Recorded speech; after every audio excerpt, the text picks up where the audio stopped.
വന്യമൃഗങ്ങളുടെ ആവാസ മേഖലയായ വനത്തിന് നടുവിലെ വീട്ടിൽ ഒറ്റയ്ക്ക് കഴിയുന്നത് വയോധികൻ. കാട്ടാനകൾ ഉൾപ്പെടെയുള്ള വന്യമൃഗങ്ങൾ പട്ടാപ്പകൽ പോലും എത്തുന്ന സ്ഥലത്താണ് ജീവൻ പണയം വെച്ച് ഈ വയോധികൻ ഓരോ ദിവസവും തള്ളി നീക്കുന്നത്. ഇഷ്ടമുണ്ടായിട്ടല്ല, മറ്റൊരു മാർഗവും ഇല്ലാത്തതുകൊണ്ടാണെന്നും ബാലൻ പറയുന്നു. ചാലിയാർ പഞ്ചായത്തിലെ പോക്കോട് വനമേഖലയുടെ ഉള്ളിലുള്ള പന്നിയങ്ങാട് എന്ന സ്ഥലത്താണ് 77-കാരനായ കോട്ടായിൽ ബാലൻ കഴിഞ്ഞ 7 വർഷമായി ഒറ്റയ്ക്ക് താമസിക്കുന്നത്. മക്കളുണ്ടെങ്കിലും അവർ മറ്റ് സ്ഥലങ്ങളിലാണ് താമസം. മക്കൾ എപ്പോഴെങ്കിലും ഒന്ന് വന്നാലായി എന്ന അവസ്ഥയിലാണ്.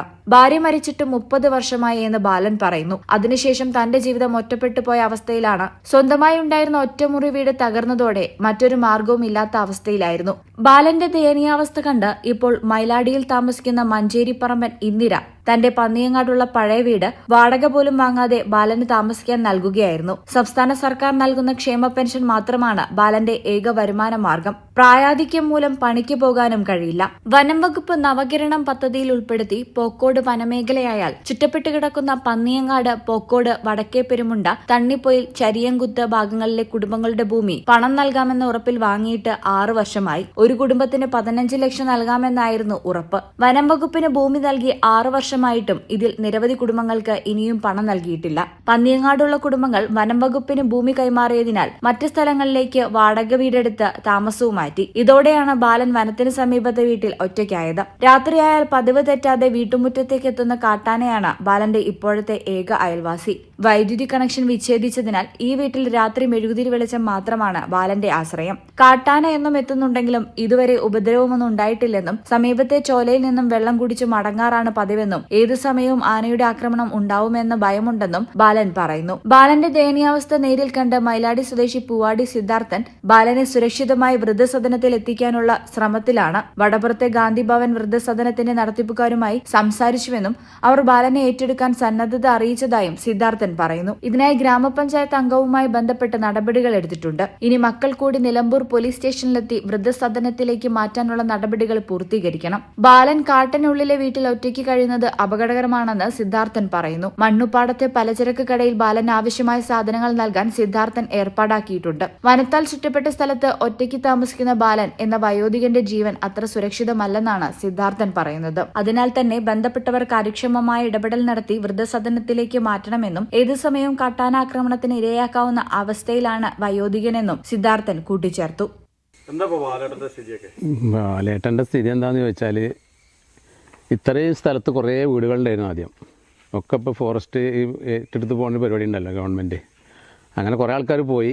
ഇപ്പോൾ ആകെ 1-2 ആൾക്കാർ വരും കൂടിയും പോയിരുന്നു. ഇപ്പോൾ രണ്ടാമതൊരു തിരിച്ചു വന്നതുകൊണ്ട് 2 വീട് ഇവിടെ ഉണ്ട്. അല്ലെങ്കിൽ ഈ ഒരു വീട്ടിൽ ബാലേട്ടൻ ഒറ്റയ്ക്കായിരുന്നു. അപ്പോൾ ഞാൻ ഇടയ്ക്കിടയ്ക്ക് ഇങ്ങനെ ഒന്ന് കാണാൻ വരും. ഒന്ന് ബാലേട്ടനെ കണ്ട കാര്യങ്ങളൊക്കെ ചോദിച്ചു പോകും. അപ്പോൾ രണ്ടാമതിപ്പോൾ ഇവർ വന്നപ്പോൾ ഞാൻ കുറച്ച് വരവ് കുറവായി.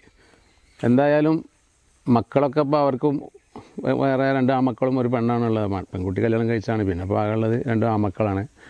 അവർ വേറെ സ്ഥലത്താണ് താമസം. അവർക്കിപ്പോൾ സാമ്പത്തിക സ്ഥിതി എന്തൊക്കെ അറിയില്ല. അവർക്കും നോക്കാൻ പറ്റാത്തൊരവസ്ഥ ഉണ്ടായതുകൊണ്ട് ബാലേട്ടൻ ഇങ്ങനെ ഒരു ഒറ്റപ്പെട്ട അവസ്ഥ. ഇതിപ്പോൾ ഇന്ദിരേൻ്റെ വീടാണിത്. അങ്ങനെ ഞാൻ വണ്ടൂർ ഗാന്ധി ഭവനിൽ ഞാൻ ചോദിച്ചിട്ടുണ്ടായിരുന്നു. അപ്പോൾ സംരക്ഷിക്കാമെന്ന് അവർ പറഞ്ഞിട്ടുണ്ട്. അപ്പോൾ ഒന്ന് പഞ്ചായത്ത് മെമ്പർ ഒരു പേപ്പർ വേണമെന്ന് പറഞ്ഞു. അത് ഞാൻ വാങ്ങി വെച്ചിട്ടുണ്ട്. പിന്നെ പോകുന്നുള്ളത് പോലീസിൽ നിന്നാണ്. പോലീസിലേക്ക് ഞാൻ ഒറ്റയ്ക്ക് പോയി കഴിഞ്ഞാൽ ചിലപ്പോൾ അവിടുന്ന് മക്കളില്ലെന്ന് ചോദിച്ചാലും ഉത്തരം ഉണ്ടാവില്ലല്ലോ. അപ്പോൾ മക്കളെ കൂട്ടിയിട്ട് പോകാറുണ്ട്. 1-2 പ്രാവശ്യം ഞാൻ മക്കളെ അന്വേഷിച്ച് വിളിച്ചതാണ്. ഒരു പ്രാവശ്യം മകൻ വരാമെന്ന് പറഞ്ഞൊരു ദിവസം വരാറ് ഞാൻ കാത്തു നിന്നു. പിന്നെ മകൻ വന്നില്ല അന്ന്.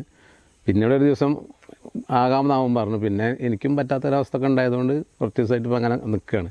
അപ്പോൾ പോലീസിൻ്റെ ആ ഒരു പേപ്പർ കൂടി വാങ്ങിയിട്ട് വേണമെങ്കിൽ അവിടെ കൊണ്ടു കൊടുത്താൽ ആദ്യം വരെയും കൂട്ടിയിട്ട് അവിടെ ചെല്ലാൻ പറഞ്ഞിട്ടുണ്ട്. നാളെ കണ്ട് അവർക്ക് പറ്റുമല്ലേ.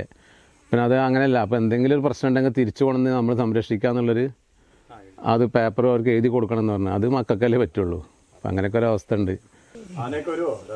ആന വരും. കാണൽ ഞാൻ കുറേ മിക്കവാറും ദിവസങ്ങൾ കാണലുണ്ട്. ഉപദ്രവിക്കണമെന്നില്ല. അതങ്ങനെ വന്ന് അങ്ങനെ അങ്ങ് പോവും. കുറച്ച് ദിവസം കഴിഞ്ഞ് ഈ പ്ലാവിലൊക്കെ ചക്ക ഉണ്ടെങ്കിൽ ആ ചക്കയൊക്കെ ഇട്ടിട്ട് പോവും. എനിക്കാണ് ഇപ്പോൾ ദിവസം വരും ആന ഇവിടെ. പേടി ഇപ്പോൾ ഉണ്ടായിട്ടിപ്പോൾ എന്താ കാര്യം? അങ്ങനെ മാർഗമില്ലല്ലോ. മക്കൾ 2 ആമക്കളുണ്ട്. പെൺമക്കളെ ഒരു മകളെ അത് നാട്ടിൽ ഒറ്റപ്പാലത്ത് കൊടുത്തു. മക്കളപ്പം നിന്നതാണ്, രണ്ടാളെ അടുത്തുനിന്ന് പോയി നിന്നതാണ്. അപ്പോൾ അത് മരുമക്കൾക്ക് സൂഹിക്കുന്നില്ല. അപ്പോൾ അതുകൊണ്ട് ഞാൻ അത് നിർത്തി.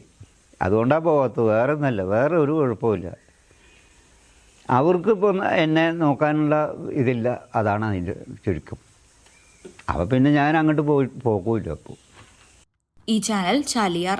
വളാഞ്ചേരിക്കാർക്ക് ഇനി കയ്യിൽ പണമില്ലെങ്കിൽ ഷോപ്പിംഗ് ആഘോഷമാക്കാം. ബേയ്മെന്റ് അപ്ലയൻസസ് ആൻഡ് ഫർണിച്ചറിൽ ഓഫറുകളുടെ പെരുമഴ. മാത്രമല്ല ഏപ്രിൽ മാസത്തിൽ പർച്ചേസ് ചെയ്യുന്നവർക്ക് വീക്കിലി ലക്കി ഡ്രോ. ഒരാഴ്ചയും നിങ്ങളെ കാത്തിരിക്കുന്ന ആകർഷകമായ സമ്മാനങ്ങൾ. AC, ഫ്രിഡ്ജ്, വാഷിംഗ് മെഷീൻ അല്ലെങ്കിൽ ഇഷ്ടപ്പെട്ട ഫർണിച്ചറുകൾ. എന്ത് വാങ്ങിയാലും പലിശയുടെ പേടി വേണ്ട. എല്ലാ ഉൽപ്പന്നങ്ങളും 0% പലിശയിൽ EMI സൗകര്യം. പലിശയില്ലാതെ പർച്ചേസ് ചെയ്യാം, സമ്മാനങ്ങളും നേടാം. അപ്പോൾ കൂടുതൽ വിവരങ്ങൾക്ക് ഇപ്പോൾ തന്നെ ബേയ്മെന്റുമായി കോൺടാക്ട് ചെയ്യൂ. Bayman, making it easy. Valanjeri, phone 9526 001 003.